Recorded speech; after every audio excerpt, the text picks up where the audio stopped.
Hey, this is Andrea. And this is Amanda. I am the sword in the darkness. And you're listening to Girls Nerd Out. I am the watcher on the walls. And now our rewatch has begun. Dracarys. Hey everyone.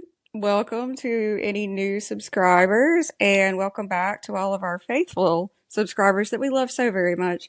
It's me, Amanda, and my best friend, Andrea. Hey. And we really are super excited to talk to you about this episode. Season 2, episode 9. It's the Blackwater, which that's all you need. It's the best episode of the season, I think. I mean, I love the finale. Like I said, season 2 finale is probably the best finale out of all the seasons, in my opinion. But one of them. But this episode is this is the episode before the finale, and it's really good. It is. I mean, it's really, really, really good. That's why people still talk about it. It's just, I don't know how it could have been any better. But you made a really good point. I made a note that, like when you go into somebody's chambers or whatever, there's beautiful lighting with like all the candles and stuff. But you made a really good comparison point. You want to point that out? Yeah. So, the long night, when that episode happened, you really can't see anything, even with the lights completely off. I mean, my eyes suck, but even people with good eyesight complained about that episode because you couldn't see anything. It was hard to see faces. It was hard to see, even with the, like, it was great when they had like cause they wanted to make it, very medieval and fighting with candlelight and, fires, right? Which I understand that. But the Blackwater was fought all at darkness. It was all dark. This whole episode was dark. And you could see everything. Everything. So That's a damn good point. I don't know what happened in between this episode and that episode. It's the same creators. You would think they would understand. I've heard them talk about it. I've heard everybody talk about that, the long night. And I get it. You wanted to make it seem realistic, which I definitely approve of.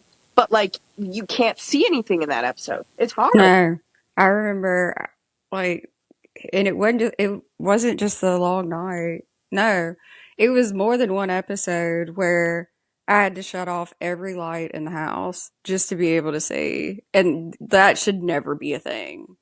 Never. No.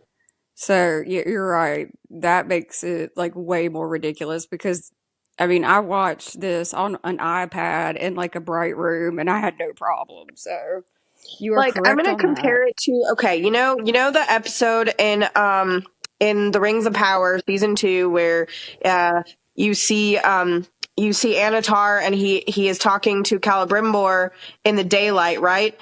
And it's beautiful and it's normal, because even though there's a fight going on, he has skewed his mind to the point where he doesn't know what's going on. And then the director of that episode said it's like we turned a light off and then it switches to the darkness and the fighting, and it was beautiful. You could see everything there. Everything. That's a very good point, Andrea, because he goes from inside in this well lit, peaceful area, which is fake, but he doesn't know that. And then Anatar walks out into darkness and battle. It's smoky and all that, but you can see everything. That's a good point. It's a damn good point. I will say some of that season was too dark to see stuff sometimes, but that scene was perfect. So yep, they did that really well. So it is possible. So there's that. All right, so we start off this episode with Stannis' fleet, and we have Davos, who we love very much, and he's speaking to his son, Mathos. Mathos is very into the Red God's religion. Very, very much. And we have a back and forth with them that I think is very telling. I mean, the dialogue in this is fantastic too. And Mathos is basically telling Davos, you're going home. And Davos is like, King's Landing hasn't been my home for 20 years. And then Mathos is like, this is the royal fleet. And Davos is like, of course, there are several royal fleets at the moment. So what we have is it's basically Davos trying to give his son a dose of reality. And it just lets you know how, what would you say, how like religion and, just being around people that are, oh yeah, we're going to win, we're going to win, we're going to win. Like he was almost in La La Land a bit. And Davos is trying to like give him reality because Mathos thinks that like they're going to roll up with the fleet and they're just going to let him in and it's going to be like, a peaceful surrender. And it's like, no. So I guess some of that's Melisandre. Yeah, because like when he says the people of King's Landing would be glad to see King Joffrey's head on a spike, I was like, well, I think they would be glad to see anybody's head on a spike. So like it's just he's so out of reality, out of touch with the reality of the situation because yes, Stannis might be the rightful king and he might be, trying to conquer the throne, but they're not going to just welcome you with open arms. No, they're not. Because the thing is, the only time you're going to get welcomed with open arms is if it's gotten really damn bad and the people are starving and we're not there. No, and I like what Davos says to him. He says, they don't see a liberator, they see a stranger come to set their city on fire. That's exactly it. That is it. That is it. And he's trying to give his son reality because he could tell he's young. He's never, been in a serious battle like this, but also he's really into R'hllor and he thinks everything's going to be peachy keen. So great first scene. I've never known bells to mean surrender. After that, we go immediately to Tyrion's chambers, which has very beautiful lighting. And because there's a lot of candles and stuff, and again, you can see everything. And it's Tyrion and Shay, and they're in bed. This is what I found interesting. So she asked him if he's afraid, and he's like, if the city falls, Stannis will burn every Lannister he can find. Of course I'm afraid. And, she's trying to reassure him. But what I found really interesting is she says, do you remember what you said when you met me in your tent? That I should make love to you like it was your last day on earth? Okay. He's taking this as, we're about to have sex. I got to thinking about it. It's almost like Shay saying, do you not remember? You bought me back then and I'm still playing the part. I swear I think it's some of that. Yeah. That was a very telling scene, to be honest. That was a very telling thing to say. I thought so too, but only because it's a rewatch. When I initially watched it, I was like, okay, well, they're just about to, do their thing. But now I'm like, I think that's Shay also saying, I've been that person since you told me to. But of course, she's different than Book Shay. She's complicated. But she's self-preservation Shay. Yeah, Book Shay is a little bit more dim-witty. No offense to her, but this Shay is not a dimwit. No, this Shay has more depth. I do not like that he says this is not her war, because she's a part of him now. Like he wanted to marry her, he wanted to do all this stuff, and it's like he loves her. You could tell he does, but then he says that, and it's like, okay, that's out of pocket. Yeah, I agree. That was a bit weird. Like, it's everyone's war at this point. Yeah. What did you think about the next scene? We got Cersei and Pycelle. Pycelle's such a creep. Oh, God, he's creepy. But I do like the actor. I think he's a good actor. Okay. So,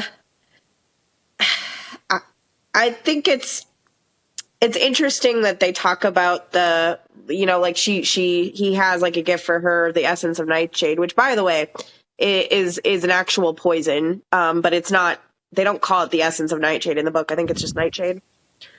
Oh, wait, I think they call it deadly nightshade if I'm not mistaken. Yeah. Deadly nightshade in the book. So I think I wrote a note here about it.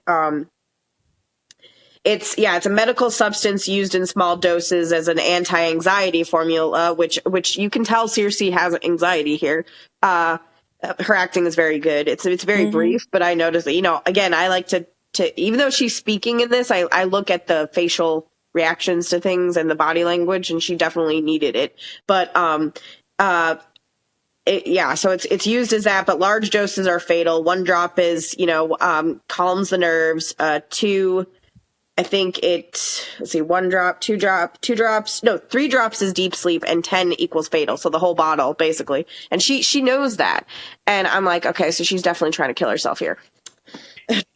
Well, we'll talk about it at the end, but she's actually being selfless because you think she's getting it for herself, but she's not. No, No. And it's smart. That's what it is. It is. But that's another difference between book and show Cersei. Show Cersei is already planning and worried about her children. Even he could tell, like his body language was like, oh God. And that shows that he does have some kind of carrying bones in his body. Yeah. He's not 100% evil. I mean, and she's a Lannister. That's who he's the most loyal to. So he's trying to figure out if she's going to do something to herself, and she just sends him off. She's like, watch the stairs. Bye. I've always hated the bells. They ring for horror. A dead king, a city under siege. This is another scene that I have questions I want to ask you about. So we're in a tavern / brothel. Yes. And we got Bronn and a bunch of Lannister soldiers, and they're singing and drinking, and Bronn undresses the girl that's on his lap, and like the camera lingers on her boob for like way too long. And I was like, really? I know Andrea's gonna notice this. I know she is. I was like, do we need to stare at her boob for that long, man? Like, really? Okay. But I don't fully understand this. The Hound comes in, and they immediately stop singing. And of course, they were singing The Rains of Castamere, man. You have to do that if you're a Lannister. You have to sing it on repeat. So they're getting drunk. They're getting their bravery while they can. But when the Hound comes in, the singing stops, and then a beef between Bronn and the Hound starts, and it's severe because Bronn tells him, it's warm in here. We've got beautiful women and good brown ale, plenty for everyone. And all you want to do is put one of us in the cold ground with no women to keep us company. Before this, I didn't know that they hated each other, and I'm not sure why they do. They don't even have any interactions in the books. I mean, that I know of. So it's kind of weird. It's weird that they would even. I think they've like been in the same scene together, but they've never actually spoken before. Okay, I wondered if you thought that was just a bit odd because like then it continues, and like they're about to fight, and like Bronn even is saying, like one of them is about to die. Like, they were going to seriously fight. And I'm like, what are they fighting over that bad? That's a little odd. It feels like something occurred between them in a previous episode and it was cut. That's how it feels to me. That or I think because, when he says you're you think you're a hard man, don't you? Like when he says that to Bronn. Yeah. And I think he thinks of him as like fake a bit because Bronn was singing The Rains of Castamere, which, by the way, he has a beautiful voice, but he's not a Lannister soldier. He works for Tyrion for money. He is a sellsword. That's what he is. That's it. So to me, maybe that's what pissed him off, but also there might have been something before, like you said, that we just didn't get to see, and I'm curious what that was. But I also feel like he's upset because this guy's obviously fake. I mean, look, the Hound's not singing it, and he is also he works for Joffrey. Yeah. But he doesn't care about this stuff. Like, this just isn't his thing. And he doesn't work for the Lannisters. He works for Joffrey. So yeah. It's odd that they're singing The Rains. Also, their king is a Baratheon and they're singing The Rains of Castamere. I just think that's odd.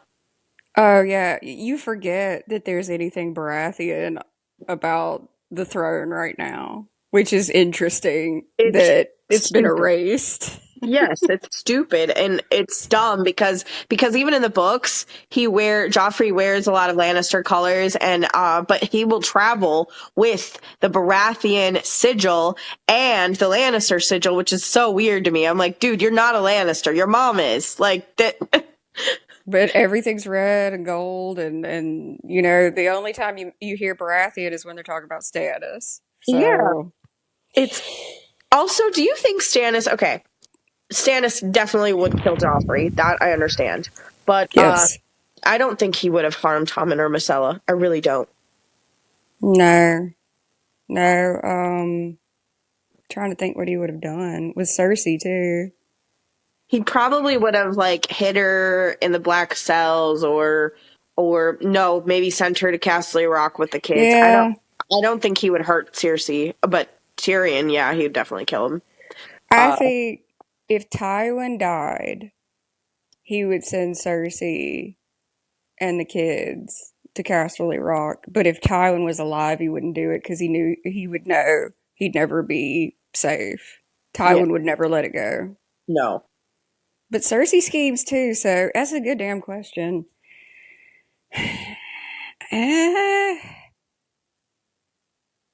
He's fair. I don't see him killing children, but what's he going to do with them? Then you end up with a prince and a princess in a tower again. So, I don't know. And book Stannis and show Stannis are slightly different, so that's probably a different thing.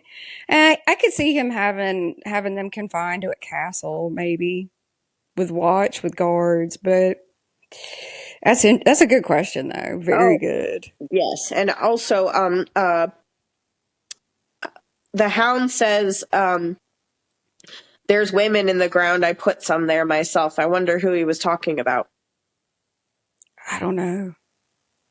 Maybe, I don't think he definitely didn't kill Elia, but maybe he put her in the ground? If I had to guess, it's people that Joffrey's had him get rid of. That too. Yeah, I didn't even think about that. Because he was working for Tywin when Elia and her children were killed, so. Yeah, and that's, we were talking about Rhaegar's wife and children, which is Daenerys' brother. Which I know that would have, been a good thing for you guys to know that exists, but we can't change anything. No. Justice for Rhaegar. Okay. And Elia and her children. Okay, the next scene, what's coming. We're in Tyrion's chambers, and Varys is with Tyrion. Podrick is dressing Tyrion. I hate this scene. Sorry, go ahead. Oh, but there's one thing in it that I like. One thing that I like a whole lot. The bells. Varys has a line. Varys has a very important line. You can hear the bells in the distance. And Varys says, "I've always hated the bells. They ring for horror. A dead king, a city under siege." Huh. What? Wait, Andrea, wasn't the next to last episode called The Bells? And, weren't the bells ringing? And it was supposed to mean surrender? Yeah, and remember Davos, I think it's this episode where they ring the bells and he says, "I don't recall bells ringing for surrender." Don't worry, I circled that one too. I'm not letting it go. Writing, sorry. I'll never let it go. I will never let it go. Such bad writing. It's like one of those memes where it shows like the people in the nursing home and what they're talking about. It's me in a nursing home and I'm going, "Did you know the bells don't mean surrender?" and then like the orderly's like, "What bell?" And I'm just like Dracarys, and I take my medicine and take a nap. I'm never gonna let it go. God dang it! I've never known bells to mean surrender. We get a little bit of interesting information because Tyrion wanted a map. Varys obviously has it. Tyrion says there must be 20 miles of tunnels beneath the city, and Varys says closer to 50. The Targaryens built this city to withstand a siege and provide escape if necessary. And I laughed at that because I'm like, oh, really? That's their whole design for the Red Keep and everything. No, that's not what they did. Yeah, would you like to tell people any information, or just tell them that's actually not accurate? So Aegon the Conqueror took 3 hills. The 3 hills, like the Aegon's High Hill, Rhaenys' Hill, and Visenia's Hill, and it was just a tent. Where the throne, when they made the throne, it was just in a tent. It was in a tent. And then he started building, after his conquering days were done, he started building the Red Keep. And then the town built around that because it wasn't the Targaryens that built the city. I mean, yeah, Jaehaerys did start building more of the city, and Maegor the Cruel started building the Dragon Pit and the Red Keep. He's the reason why the Red Keep exists. Yeah, they didn't build this for a siege, to withstand a siege, and I don't know where these tunnels came from. I don't know either. There are definitely, rooms and, things under the Red Keep and stuff like that, but not 50 freaking, 50,000 miles or 50 miles. Yeah, I don't know that. Yeah, kind of random. I've never known bells to mean surrender. All right, now I do find this very interesting. It sucks because we never get the answer to it, but Varys brings up Melisandre and wants to talk to Tyrion about it, and because Tyrion is like, we might lose, and Varys is like, I hope you're wrong. My little birds tell me that Stannis Baratheon has taken up with a red priestess from Asshai. And Tyrion's like, okay, well, what of it? And Varys asks him, you don't believe in the old powers, my lord? And then Tyrion says, blood spells, curses, shape-shifting. What do you think? And then Varys makes a very good point. I think you believe in what you see and what those you trust have seen, which is true.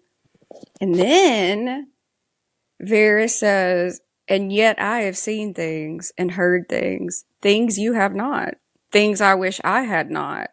I don't believe I've ever told you how I was cut. And Tyrion says, no, I don't believe you have. And Varys says, one day I will. The dark arts have provided Lord Stannis with his armies and paved his path to our door. For a man in service to such powers to sit the Iron Throne, I can think of nothing worse. And tonight, I believe you are the only man who can stop him. I want to ask you something. Show only. And I know we don't ever even hear about this at all. I find it really interesting that Varys is fixated on this religion of the East, and he's that bothered by it. How would he come to the realization that Tyrion is the only man that could stop Stannis? It feels like it's giving like glass candle or some kind of magic or something. I feel like Varys has been dabbling in something. I don't know. Well, but he's got a weird look on his face. It's almost like his eyes glaze over. If you compare it to when he sees Melisandre, it just seems like he's not afraid of her, but he sees her for what she really is. Mm-hmm. He doesn't like her. He doesn't like her. He doesn't like the Red God. He actually mocks her at some point about it. So it's a small scene. It's nobody talks about it, but I've always wondered, like, I think he knows a lot more than, I mean, I know he's a spider, but I think he knows a lot more than we think. I think so too. And I know some of it's because some crappy sorcerer, made him a eunuch, but I think there's a lot going on with Varys that I wish we would know, and maybe one day we will. The Red God, I think he believes the Red God is real. Yeah, I do too. Because, I mean, he says the dark arts have provided Stannis with his armies. So, yeah, to me, that's belief. Yep. Yeah, and he doesn't like Mel because Mel is, she's wishy-washy because she doesn't, I mean, I love Mel, but she doesn't understand her visions very well. Oh, yeah, no, that's the whole thing with Melisandre is that's what gets her. It's her overconfidence in the show. Oh yeah, Definitely. And then watch you'll see that. You'll see how confident she is with Stannis, and especially when they start taking the blood of the kings or whatever. And then when she realizes Stannis is definitely not the prince who was promised, then she jumps to Jon Snow right away, which is crazy. Yeah, it is. It's crazy. And in the books, she's seeing snow in the fires, and she thinks that she's seeing it because Stannis is currently in the snow. But in reality, what most people think is that's the Red God trying to tell her, Jon Snow. Yes, and I don't believe Jon Snow is the prince's promise, but he could be he could be the prince's promised, and Daenerys is Azor Ahai. I don't know. Yeah, they're both important, and we know that. I've always hated the bells. They ring for horror. A dead king, a city under siege. Oh, wait a minute. Oh, wait, here we go. Next scene. You have Mathos. He hears bells. And Mathos says, they're welcoming the new king. And Davos says, I've never known bells to mean surrender. Yeah, I wrote, meanwhile, in season 8. So again, I'm at the nursing home one day, and a different orderly comes in to bring me my applesauce, and I say it was necessary. They're like, what? And then I just tell them something in High Valyrian and eat my applesauce. I will never let it go. You know what? I'll go ahead and make a will, and I'll have that quote put on my headstone. I'll have that stuff with the Ironborn, because the Ironborn is very disappointing in this show. And I will also talk about the Golden Company, because that was also very disappointing. This is trash. It was trash. It's not that they didn't have the elephants that was disappointing. It was the fact that they were taken over that quickly. Like, they're supposed to be this hardcore. Sorry, we're bitter. Okay.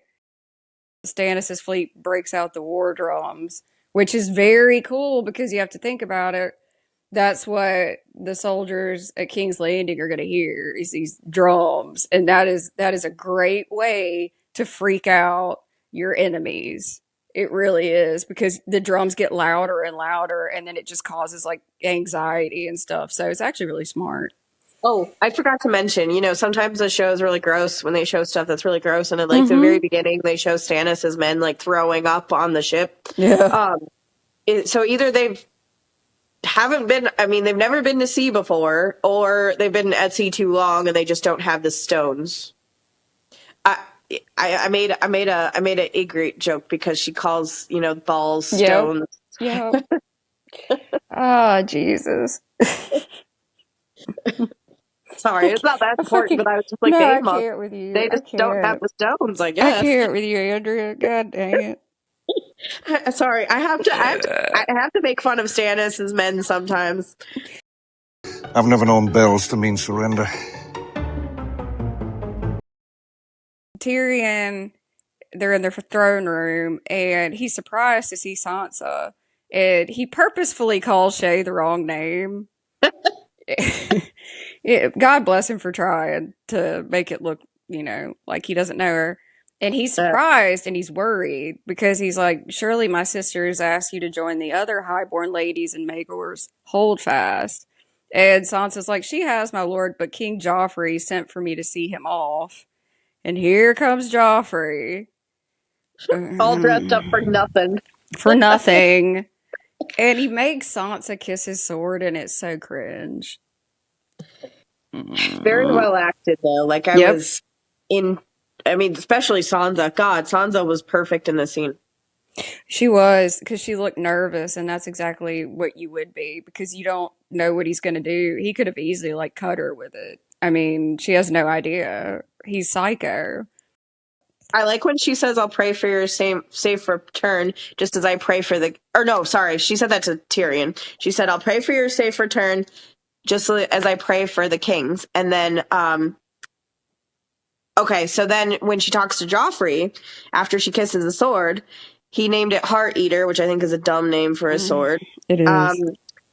And then he wants her to kiss it again when he comes back because he'll have Stannis Baratheon's blood on it, which is funny because I'm like, you're not going to do a thing. Nothing. Absolutely nothing. And Sansa's really brave, though, in this scene. Do you want to talk about that? Yes. She says, so you will slay him yourself if Stannis is fool enough to come near me. It's all cocky. So you'll be outside the gates fighting in the vanguard. A king doesn't discuss battlements with stupid girls.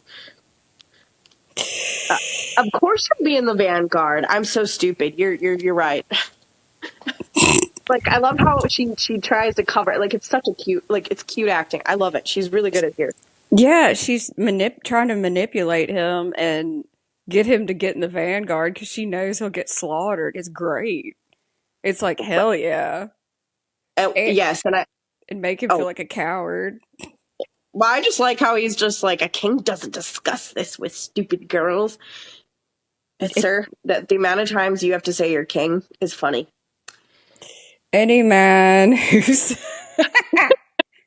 I'm sorry, but all I hear is Tywin in my head. Oh, I love Tywin. Any man who must say, I am the king, is no king. Yes, I can't wait for that scene. They say my brother Rob always goes where he's fighting, where the fighting is the thickest, and he's only a pretender. I like that she says that. I mean, I know she doesn't believe her brother is a pretender, but the fact that she says that is really well done. And of course, he has to say, your brother's turn will come. Then you can lick his blood. She's doing two things here. One is she's trying to convince him to get in the vanguard because she knows there's a good chance he'll get slaughtered. And two, she's telling him, if you don't go in the vanguard, you're a freaking coward because my brother's always there. Yeah. So it's great. It's great. I don't know how in the hell she has the bravery to do it, but we love her. And it's a great scene. Well, and that's what I love about King Rob and King when Jon becomes king, because they actually fight their battles. I'm not saying a king, like, look, I don't care if a king or a queen fights in their battles, but that doesn't make them a good ruler or a bad ruler if they do. I just think it's cool. Like, Rob actually fights all of his battles. That's amazing. Jon fights all of his battles. Agree. I love that.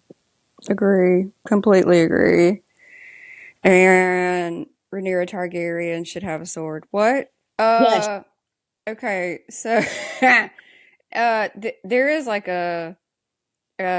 it's creepy, but it gives you some insight. Shay watches them walk off and says some of those boys will never come back. And Sansa says Joffrey will. The worst ones always live. And it's like, damn, poor Sansa. She's right. I've always hated the bells. They ring for horror. A dead king, a city under siege.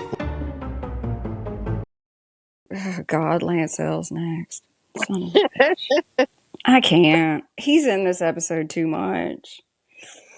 Lancel's nervous and he's wondering where the fleet is. He doesn't know the plan, which is very smart. Don't tell him anything.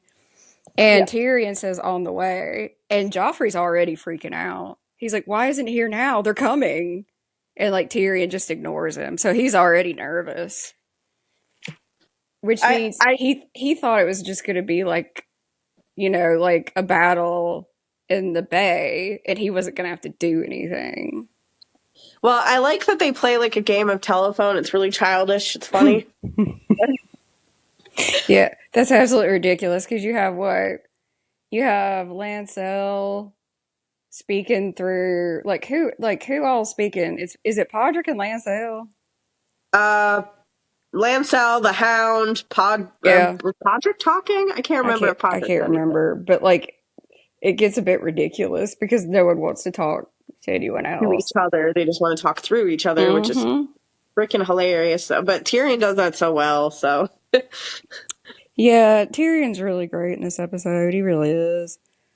I do like this line that Joffrey says, though. If I tell the Hound to cut you in half, he'll do it without a second thought. That would make me a quarter man. That was hilarious.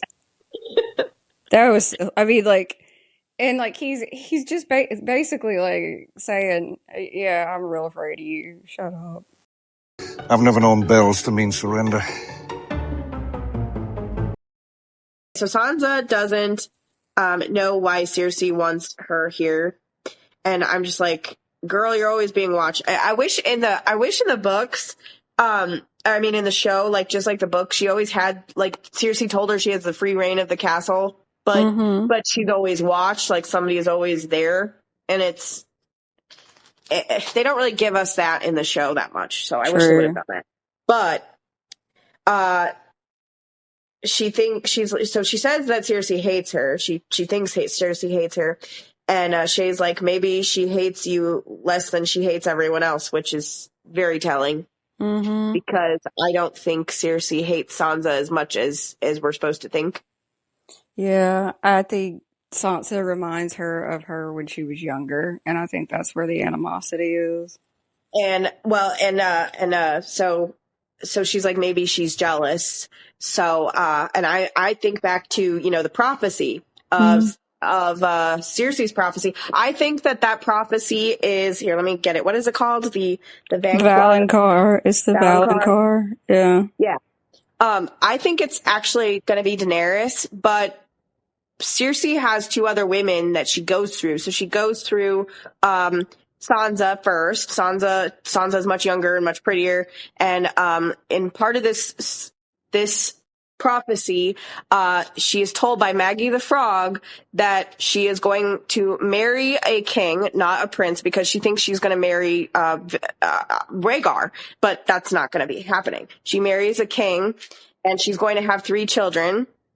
And, somebody much younger is going to come in and take everything that she's had. And she holds dear. And I think she thinks it's Sansa at first, and then I think she thinks it's Marjorie, but I think it's actually going to be Cersei. Or not Cersei, sorry, Daenerys.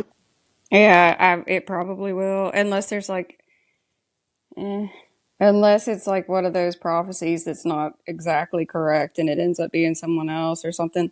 But I mean, yeah, the most logical would be definitely Daenerys. Yeah. Somebody said Brienne, and I'm like, well, Brienne's not pretty. So, but again, like you said, that's possible because Brienne and Jaime are very close.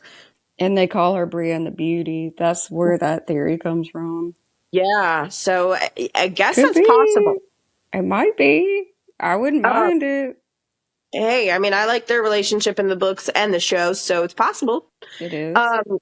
Okay, so Cersei asks Sansa if her red flower is still blooming. I can't. Like, I know. I can't when like, it's none of your business. I mean, it is your business, but it's not your business, Like, it's... Ugh.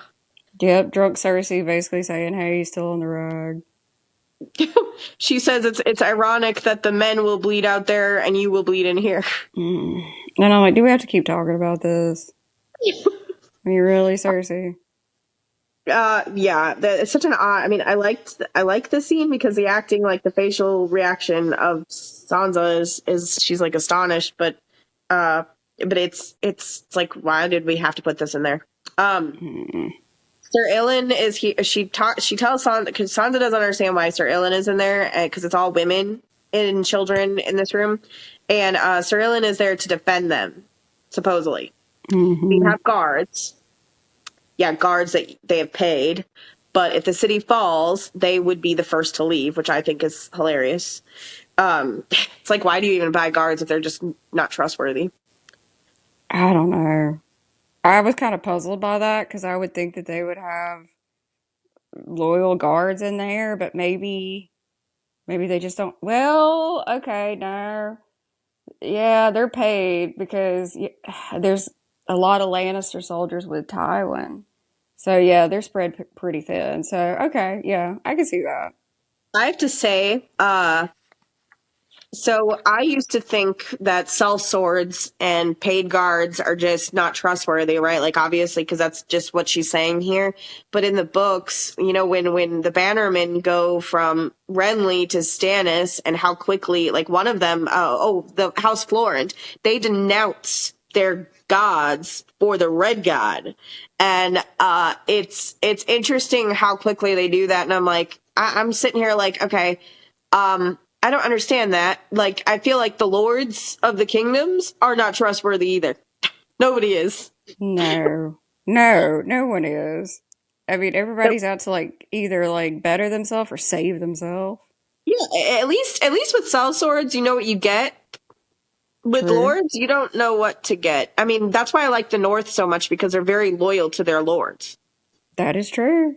That is No true. one else is like that. Well, and Dorne's very loyal, and I would say the Ironborn is pretty loyal, except for maybe Euron. But yeah, it just kind of gives you the idea, though, that like all these other places have this loyalty. It's inspired loyalty, and then you have King's Landing, and it's disillusioned, and they're excited for anybody's head, and apparently they'll accept whoever sits on the throne by the end of it. Which is, I guess, okay. But it's funny because they make a point by saying that these men were Robert's, and now actually Davos is the one saying this to Stannis. They were Robert's men first, then they were Renly's, now they're yours. Who are they going to go on the morrow? Who are they going to follow on the morrow? And I'm like, that is very true. See? It is. It is true. I mean, it's the War of the Five Kings. You got people moving around. That's true. Okay, so a groom and 2 maids tried to leave with stolen horse and some gold cups.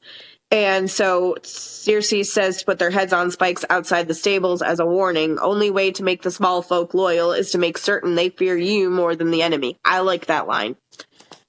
Yeah, I mean that's kind of the only way to, let people know, hey, you're not going to run.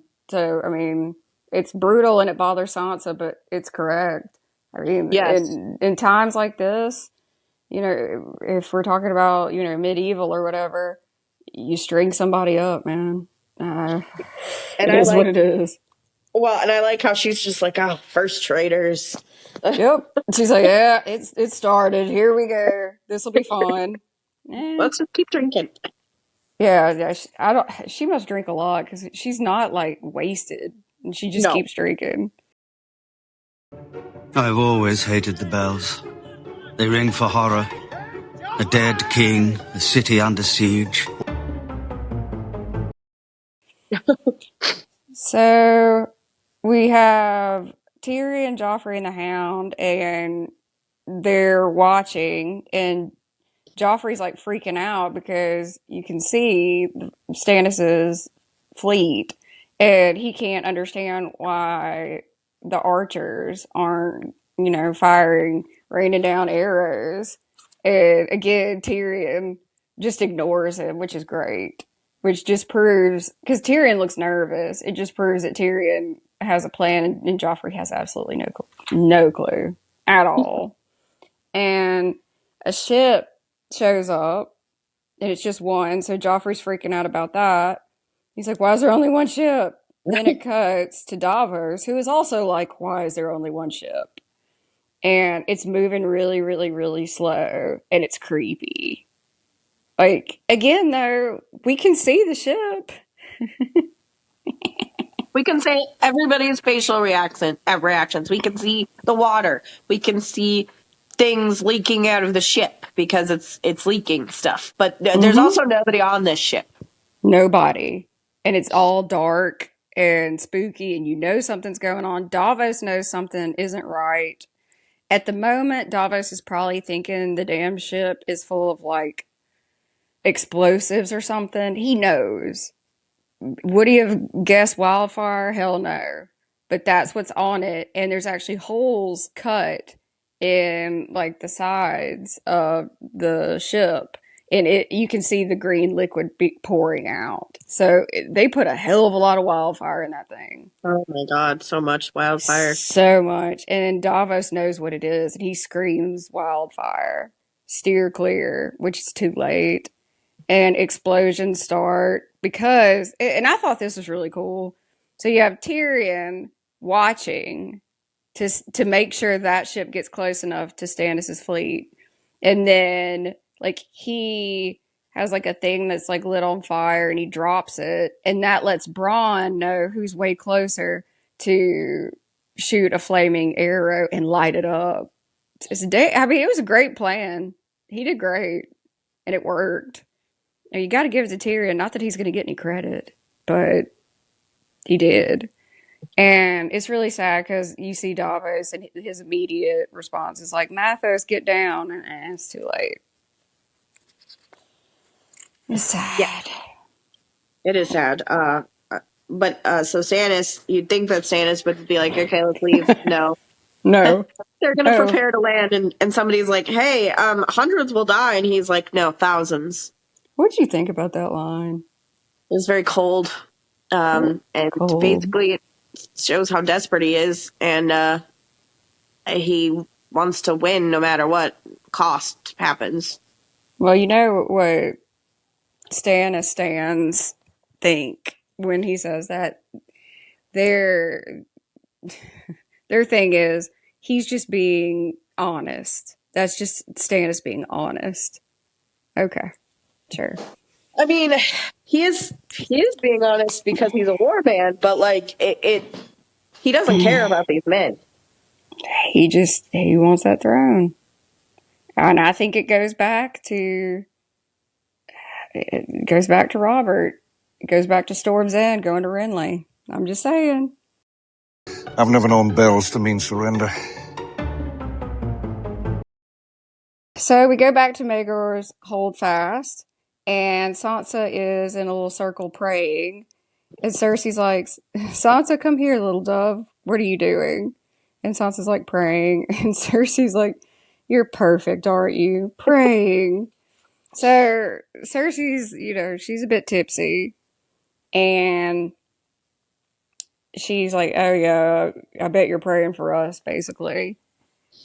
And she's like, even Joffrey. And Sansa's about to say her statement about Joffrey is and Cersei cuts her off. And she's like, shut up, you little fool. Praying to the gods to have mercy on us all. The gods have no mercy. That's why they're gods. My father told me that when he caught me praying. My mother had just died. I didn't really understand the concept of death, the finality of it. I thought that if I prayed very, very hard, the gods would return my mother to me. I was 4. And Sansa's like, your father doesn't believe in the gods? And Cersei says, he believes in them. He just doesn't like them very much. Dysfunctional family. So Cersei and Jaime and Tyrion's mother died in childbirth with Tyrion. So she's basically saying that when she was 4 years old, her father gave her a very harsh dose of reality, which that actually disturbs the grieving process and was part of the reason Cersei is who she is today.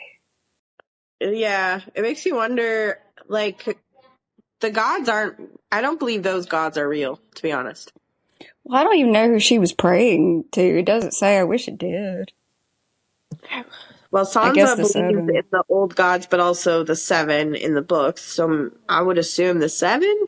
Yeah, it's probably the 7. But I don't like that she does pray to this. Well, eventually she just goes to get peace and quiet, which I feel so bad for her. Cersei, we get a lot of information out of this. Because Cersei says, I should have been born a man. I'd rather face 1,000 swords than be shut up inside with this flock of frightened hens. And Sansa's like appalled because she's like, well, you're the one that asked them here. And Cersei's like, it was expected of me. Yep. And Sansa asks about if the city should fall. And Cersei knows. She's like, you'd like that, wouldn't you? The Red Keep should hold for a time, long enough for me to go to the walls and yield to Lord Stannis in person. If it were anyone else outside those gates, I might have hoped for a private audience. But this is Stannis Baratheon. I'd have a better chance of seducing his horse. Sansa is completely appalled. Completely. And Cersei just says, have I shocked you, little dove? Tears aren't a woman's only weapon. The best one's between your legs. Learn how to use it. Drink. And then she tells her to drink. Jesus Christ, Cersei. And then she begins to tell Sansa what will happen. That if the city is sacked, the men that come in are gonna assault all women. And she basically says, you'll be glad you have your red flower because you're not gonna get knocked up with a bastard. Assaulting the women, is that just a normal thing in war? Or because I thought like that was just the Ironborn situation, like that's what they do. No, that's the spoils of war, and that's in history books, man. And yeah, like even though Stannis would look down upon that, Stannis can't watch everybody. So yeah, True. they would be looking for the highborn women. And you want to know something interesting?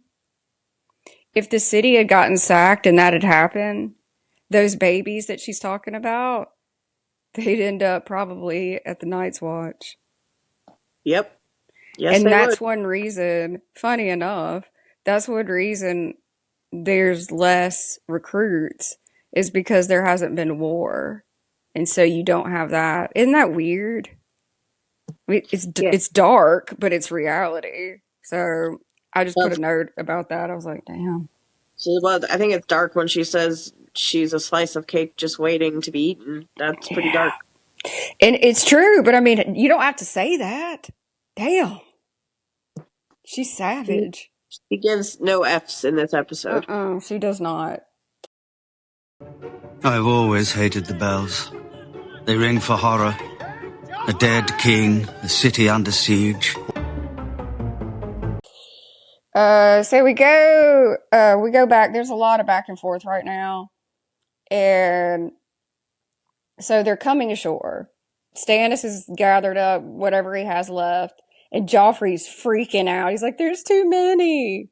And it's like, oh, Jesus. And Lancel gets punched in the chest by the Hound.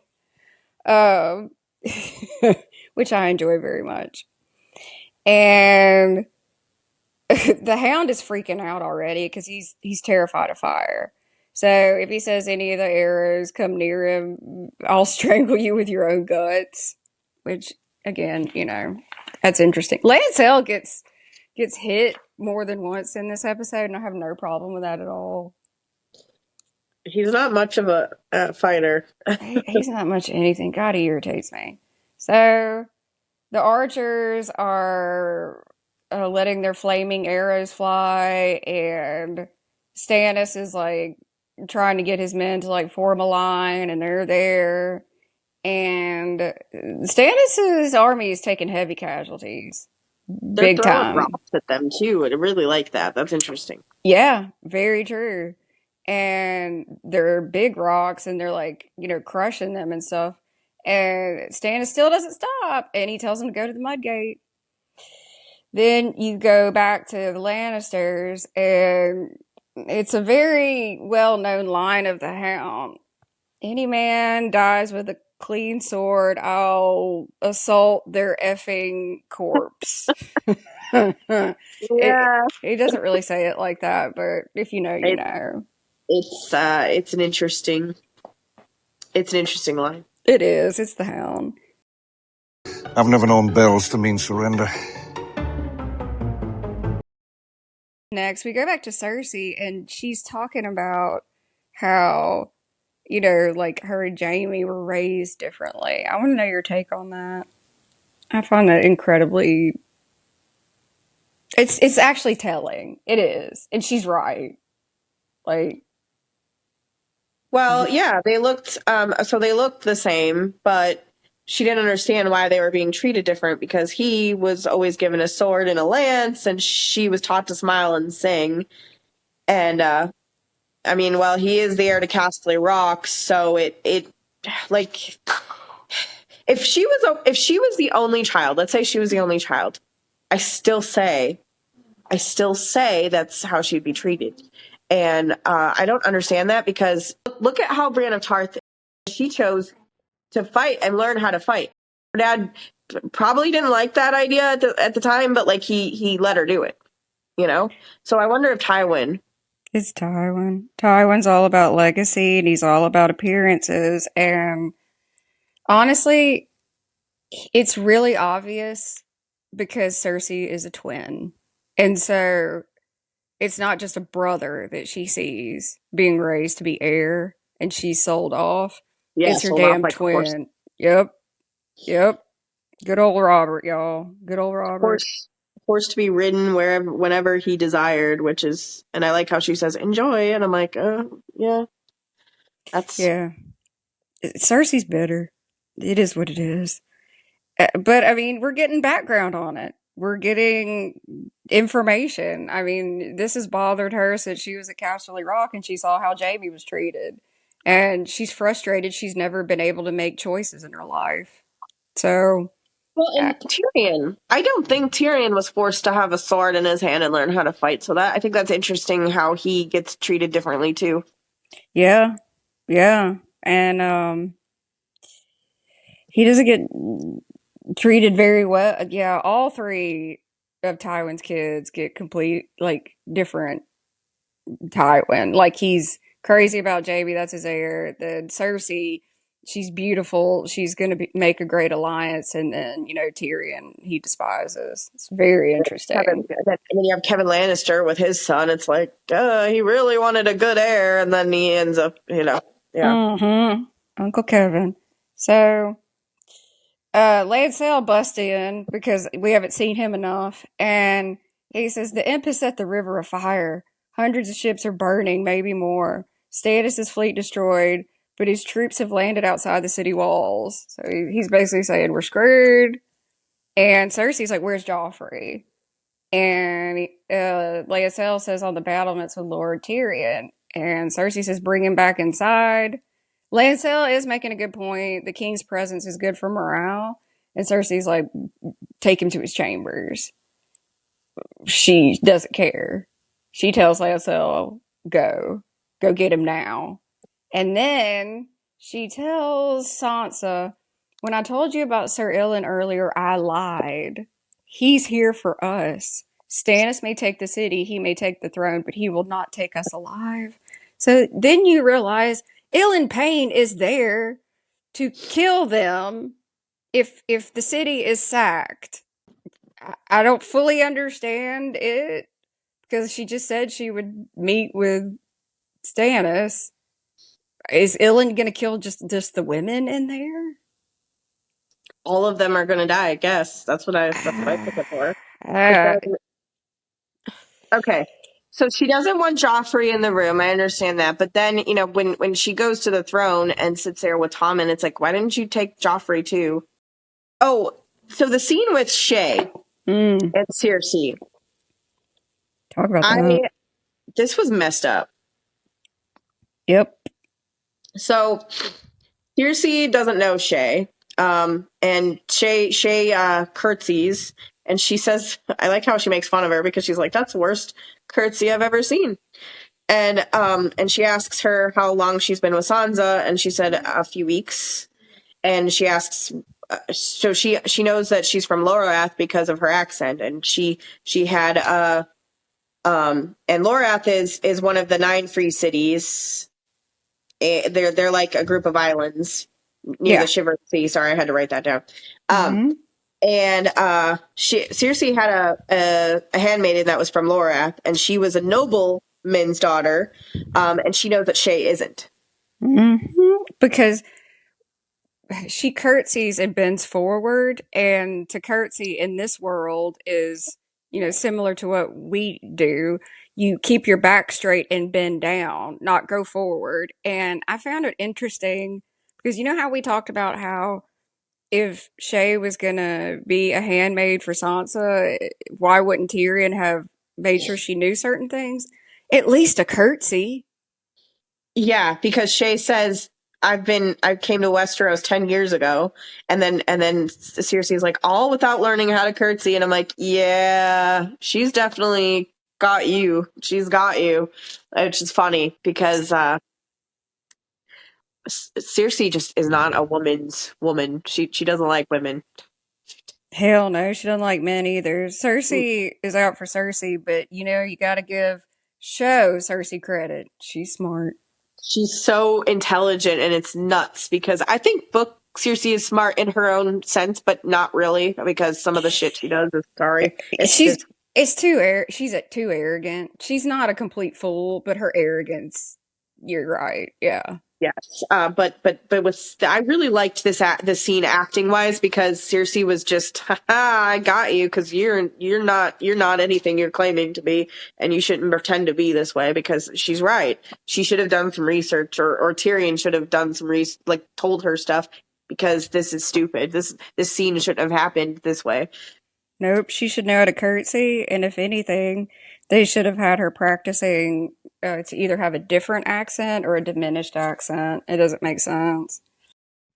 Follow your favorite podcasters on all social media at Southern Mother of Dragons and at the Princess of Dragonstone. Okay, it's really quick, but the Hound is fighting, and there's like flaming people everywhere, and there's just a lot of fire, and the Hound freezes up, and a guy's about to kill him, but an arrow takes him down, and the Hound looks up, and Bronn actually saved him. I know. Isn't that interesting? Yeah, but Bronn I don't like how Bronn acts there because he's like, huh, are you going to thank me sort of attitude. It's like, he doesn't need to thank you. It's just weird. Like, their relationship is weird. I don't fully understand. I swear we're missing a scene. I think we are, man, because they got too much damn beef for there to be nothing on the table. I'm just saying, something's going on there. And yeah, did Bronn really want to save him? Probably not. He probably wanted to save him just so he could say, so there's that. Okay, doesn't the Hound and Bronn kind of have a scene when they bring the White Walker to King's Landing? Don't they have a scene there too, briefly? And it's weird too. Yeah, I think they mean mug each other. Yeah. Hell if I know why. I can't wait to get to that scene because I really like to cut down this whole time, but I do like the acting, so I can't wait for that. Oh yeah, we're gonna dissect the shit out of the later seasons. 7 and 8. I mean, I do like a lot of season 7, but but there's a lot to be left. There's a lot that they messed up on. But yeah, like how Daenerys forgot about the fleet. Okay, so the Hound is completely disillusioned and terrified of fire. He runs back. He's in a daze, and he's like, "I need something to drink." And somebody brings him something. And he's like, "Fuck the water, bring me wine." And Tyrion is watching all of this, and he's like, "Can I get you some iced milk and a nice bowl of raspberries too?" The Hound says, "Eat shit, dwarf." And Tyrion says, "You're on the wrong side of the wall." And the Hound says, "I lost half my men. The Blackwater's on fire." And here's Joffrey, and he's like, "Dog, I command you to go back out there and fight." And the Hound looks down like he looks defeated. And Tyrion's like, "You're Kingsguard, Clegane. You must beat them back or they're going to take the city. Your King's city." And the iconic line, the Hound says, "Fuck the Kingsguard. Fuck the city. Fuck the king." And Joffrey looks so sad. Joffrey has the same look that he had when Robert was on his deathbed. Yeah. I felt bad for that tells us how Joffrey thinks of the Hound. That is a surrogate father to him. I feel bad for Joffrey there. Yeah, I don't feel bad for him often, but I do feel bad for him there. I think we're supposed to, because, I mean, we only see him make that face twice. It's when his dad's dying or who he thinks his dad is. And that shows you, how much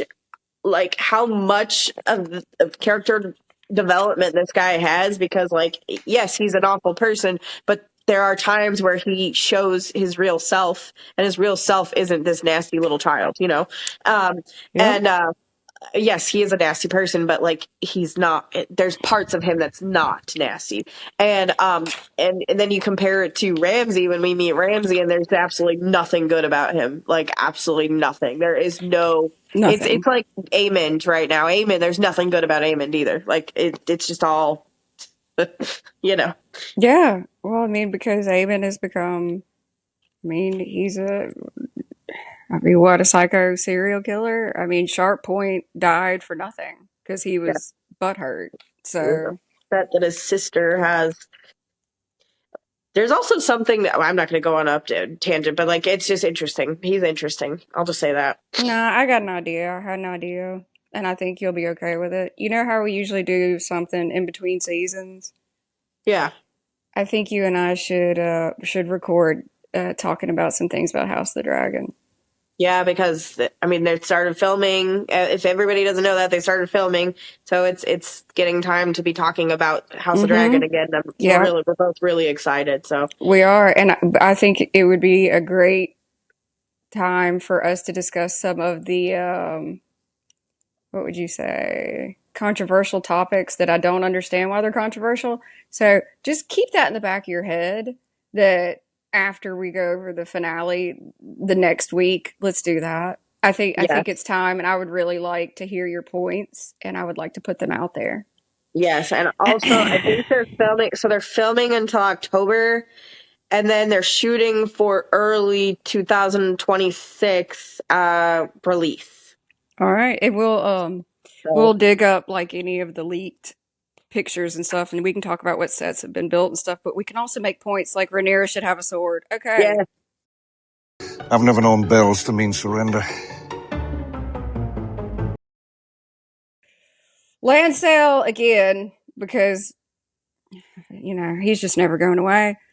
He shows up to fetch Joffrey, and Tyrion is like, if you won't defend your own city, why should they?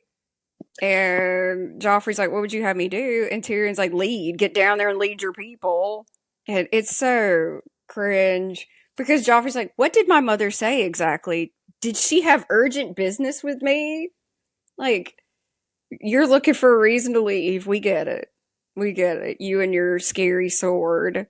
It's very obvious that he doesn't want to fight, but I think in the book he kind of does, so it's weird that they don't let him do that at all. But this Joffrey is afraid.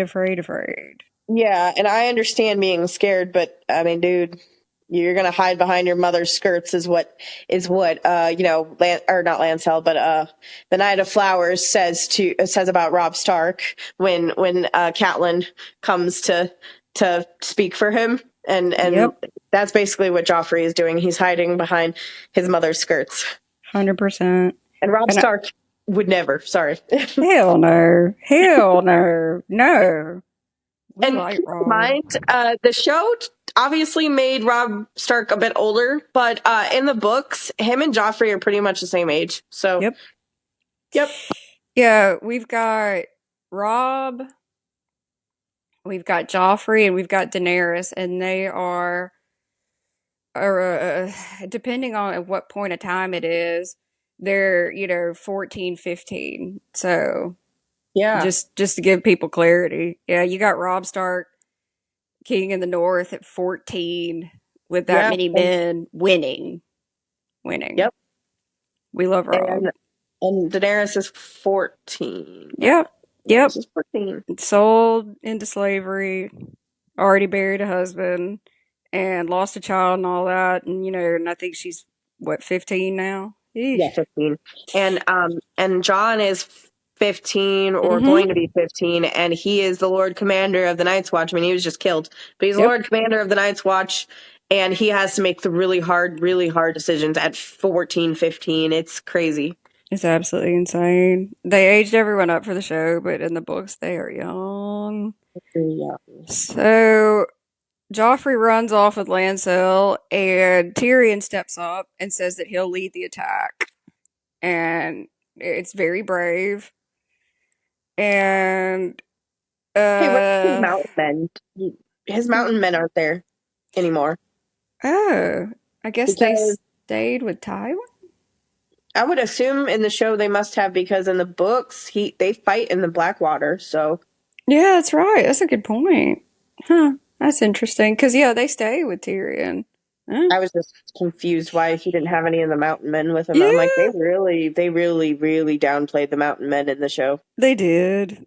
the mountain people, like the mountain clans, are savage as hell. They're really cool, and Andrea likes them because, like, if you're gonna have like these crazy kind of Viking kind of pirate people of any type, she's gonna like them. Ironborn, mountain clans, people in the far north, Dothraki. I love the Dothraki too. Dothraki. She likes the Thins. Those are in the north. Let's see, just anything like that. If they're savage, she's like, hell yeah, hell yeah. Well, and the mountain men, I definitely compare them to Vikings, so they're pretty much Viking. Oh, yeah. If there's a pirate or a Viking vibe, like Andrea's like, hell yeah, I'm with them. I'm there. Yeah. She loves some cannibalistic, crazy, unhinged. Tyrion does make a really good speech. Yes. He says, "Don't fight for your king, and don't fight for this kingdom. Don't fight for honor. Don't fight for glory. Don't fight for riches, because you won't get any. This is your city Stannis means to sack. That's your gate he's ramming.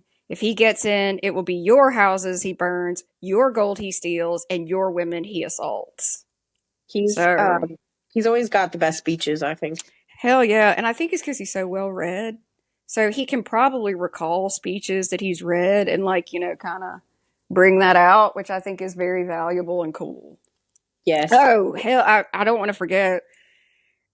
Okay, I made a note because, you know, you watch the facial acting, and this is one, and I watch, not as good as you, but I do pay more attention because of things you've said. So when Tyrion says, "Those are brave men knocking at our door, let's go kill them." Okay, right before, so those are brave men knocking at our door. You see him from a distance. You see his face when he says, "Let's go kill them." When he says, "let's," it looks like he's about to cry, and he pushes it down.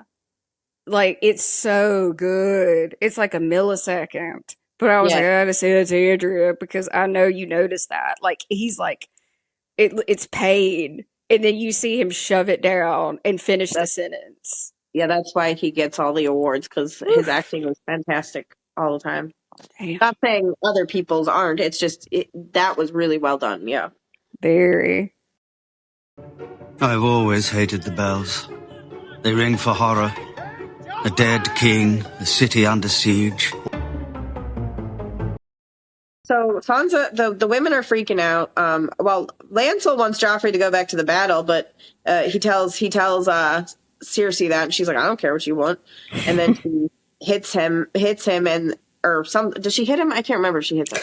Oh, I looked it up. She actually stabs him. Oh, Jesus Christ! Yeah. Well, she does something to that. She does that. It says she stabs him. I don't know with what. Maybe she's got some little tiny knife. I don't know. But he's taken out. He's on the ground, like, just rolling around. And she leaves with Tommen. And then Sansa calms all the women are freaking out, and she calms them down. She sings a song, "Gentle Mother, font of mercy, save our sons from war, we pray." I really like that. She's trying to be a queen here. Really, she's being more of a queen than Cersei. Yeah, because Cersei just leaves them. She doesn't care about them, though, so it makes sense. But Sansa does. But what's crazy is, like, Sansa makes up a story to calm them down that she knows is a lie. She's like, so Cersei's running off, and, like, Sansa says, "The queen has raised the drawbridge. This is the safest place we can be. Joffrey's not hurt. He's fighting bravely. His knights have rallied behind him. They will save the city." It like, almost makes you want to cry because none of that's true, and she knows that. But she's really good at showing. See what I mean? Like, she's learned so much already, and they still give her the storyline that they give her. I don't understand. I don't either. Learned so much already. I know, and then it just goes. It just goes away. So Shay. Shay tells Sansa that she needs to go to her chamber and bar the door because Stannis won't hurt her, which is true. I don't believe he would have. And obviously Sansa wants her to come with her because she cares about her. And Shay says that she needs to say goodbye to somebody. And I don't understand who or why, because, like, we've only seen her interact with Tyrion, and I don't understand. Like, a lot of people said, I looked on Reddit, a lot of people said that she obviously wanted to go say goodbye to Tyrion. And I'm like, but Tyrion is far away from the Red Keep. That doesn't make any sense for him for her to go over there and tell him goodbye. Like, that doesn't make any sense. They already said their goodbyes. So I don't understand it either, because how would she find him? Yeah, how would she find him? And she says she's got protection. She's got like some kind of little dagger on her. Yeah. And then she looks at Ilyn Payne. Why do you think she looks at Ilyn Payne? Because at the moment he is the most dangerous. Maybe she's just keeping an eye on him. I don't know. I really, honest to God, don't know, Andrea. But I don't understand it. I don't. Well, I don't understand it, and I still to this day don't know who she wanted to go see because we never hear about it again. But wait, do you think she goes to speak to Varys? But maybe Varys. Yeah, but I don't know why she would say goodbye to Varys. That's weird. She's doing something shady. Well, I think Varys knew about the whole situation with her and Tywin, so yeah. Because nothing gets past Varys. Well, if she's in self-preservation mode and she thinks Tyrion's going to die on the battlefield, which she would think at that point, I could see her going to look for Varys, because she would be like, okay, if Tyrion dies, where do I go? Yeah, that makes sense. Okay, because Varys knows everything, so that would make sense. I'm probably, again, thinking too deep, but if we're thinking about, I mean, Shay is into self-preservation. That would be the one person that she could say, hey, where do I go to? Maybe that's it. I've never known bells to mean surrender. Sansa does go to her room and she does bar the door, but she's not alone. The Hound is in there. Also, she looks at the doll that her dad gave her. I think that's the same doll that Ned gave her. It is. And she has this look on her face. And I think she really feels bad for how she treated her dad. She does, because that was the doll he brought. She's like, I haven't played with a doll in years. It's sad. You're right. Yeah, so I think that definitely was her feeling lonely too, because her dad is gone. And I mean, it made me cry because she doesn't know if her sister's alive. She knows Rob's alive right now. She doesn't know where Jon is. I mean, she knows where Jon is, but she doesn't know like what's going on with him. She doesn't know about Rickon or Bran. And at this point, she has no idea where Arya is. So it's like she's lonely. Yep. It's bleak. It's sad, and it's a very short part, but I really like that. And then, okay, so the Hound is there, and he is leaving. He someplace that's not burning. He doesn't like fire, obviously. And she's like, well, what about Joffrey? And she says he says he can die just fine on his own. He's done. And he wants to take Sansa with her, which I really wish she would have went, to be honest. He said he'd keep her safe. And, he says, Stannis is a killer. Lannisters are killers. Your father, brother, your sons will be killers. The world was built by killers, which I really like that line because it's true. Mm-hmm. It is true. But I do like what she says. You won't hurt me. And he says, no, little bird, I won't hurt you. Yes. It's like the Hound is disillusioned at everything that exists except for her. That is the sweetest scene I've ever seen. I know people think that he's got like a crush on her in the books. I mean, he might, but I don't think it's that. I think it's because he does kiss her in the book, and I don't think it's that. I think it's like a father-daughter type relationship. The Hound has had a god-awful life. His entire life has been terrible. I mean, his brother, all that. And, being at court, everybody's jaded and crooked and backstabbing. And then there's Sansa, who is like the epitome of innocence. And I think Sansa represents the tiny piece of hope he still has left in the world. Yes. but I don't think he has a crush on her like some people say. I think that is incorrect. I think okay, I'll put it this way. The Hound looks at Sansa like some people look at the Virgin Mary. Yes. It's that. It's hope. It's purity. It's, here is something I can look at that proves the entire world is not just hell and shit and damnation. That's what I think. So the people that ship them, I think it's weird, but Yeah, I mean, I ship them in the sense of like friendship, but I mean, like a close. I mean, he has very interesting relationship with both Sansa and Arya. It's very different, and I like both versions of him with them. So it's the only thing I don't like about when in season 8 when he sees Sansa again, he says that she's not a little bird anymore, and that just kills me. Yeah, I know. But she's not. But she can't stay a little bird. No, she won't in the books either. She'll be she's very strong already in the books, and I see great things happening for her, so. Agree. I've always hated the bells. They ring for horror. A dead king, a city under siege. So we go back to the war, and they're fighting. Tyrion is fighting really well, and there is a Baratheon soldier that is really, really big, and it looks like the Baratheon soldier's going to kick his ass. And then a gold cloak shows up and gets rid of the Baratheon soldier, and Tyrion kind of smirks at him like, "Thanks, dude." And the gold cloak slices Tyrion in the face. I can't remember who that is. It wasn't Maren Trant, so I don't know who that was. Was it Blount? We don't ever know, I don't think. No, I don't know. I don't think we're told. In the books, I think they figure out who it is, but I can't remember. But Tyrion goes into shock. Podrick is luckily there, kills the gold cloak, and then catches Tyrion when he's about to fall. So, very interesting. I've never known bells to mean surrender. Cersei and Tommen. Yeah, so they're sitting on the throne, which is such an odd place to be sitting. And she tells him a story about a lion and the little cub, and that they lived in the woods. And Tommen's like, the Kingswood? And she said the Kingswood. There were other things in their woods with them, like evil things, like stags. The fact that she called stags evil is very interesting. And Tommen says they aren't evil, and I love that.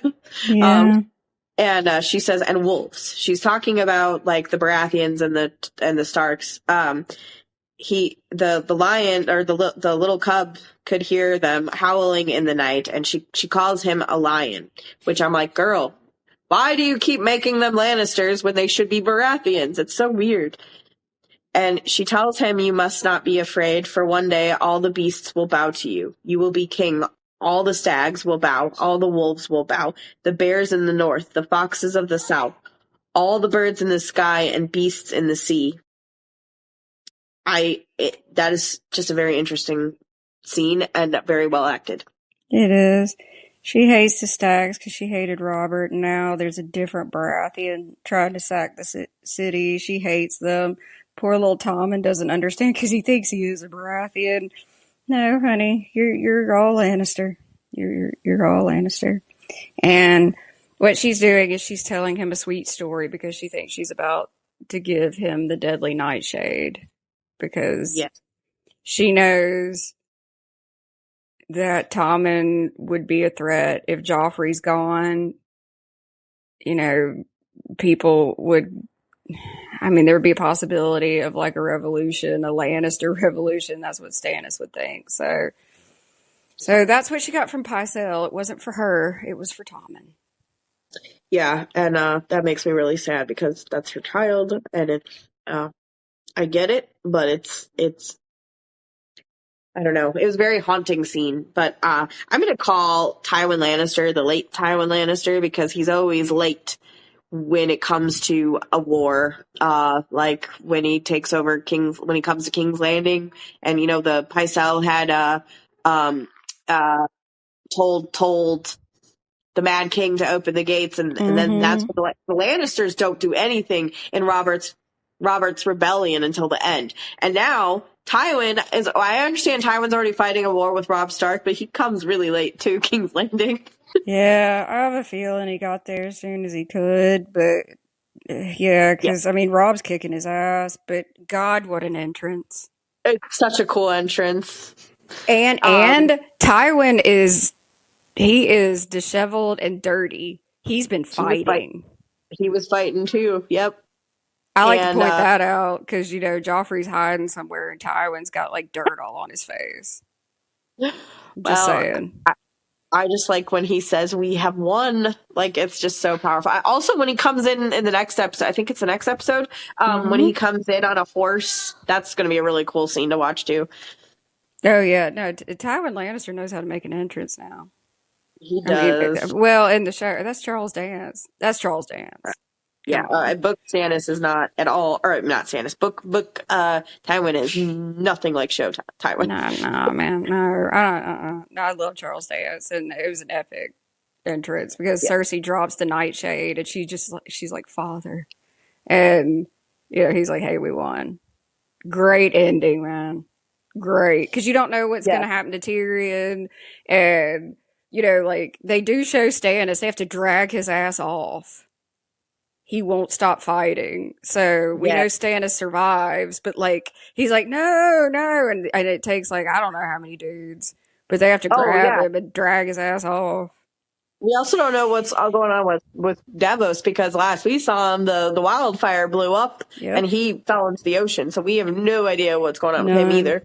And we don't know. Yeah, again, we don't with know. His son Tyrion, too. We don't know. Yep. Oh, by the way, Highgarden is with Tywin.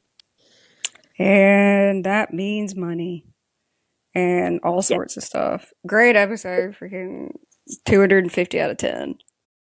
As always, it's Amanda here to say thank you to all of our listeners and to ask that if you like this week's episode, leave us an honest rating. And if you'd like to continue the discussion, please feel free to comment on our post over at our Girls Nerd Out podcast account on Instagram. If you're interested in buying any of our merch to support the podcast and so that we can continue to release weekly episodes, then check it out over at girlsnerdoutpodcast.com. Our podcast logo was designed by Chairman Bilal over on Fiverr.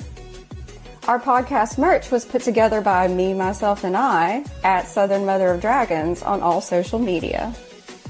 If you're interested in my personal merch, check it out at southernmotherofdragons.com, and the designs for that merch were put together by Ryuchi Studios on Etsy after an in-depth back and forth discussion with me to find the perfect merch for me and my loyal supporters. The music played while I tell you about all the ways you can support us and the production of the podcast is Kawaii Girl by Pumpkin Pie. Thanks for listening. Hey, this is Andrea.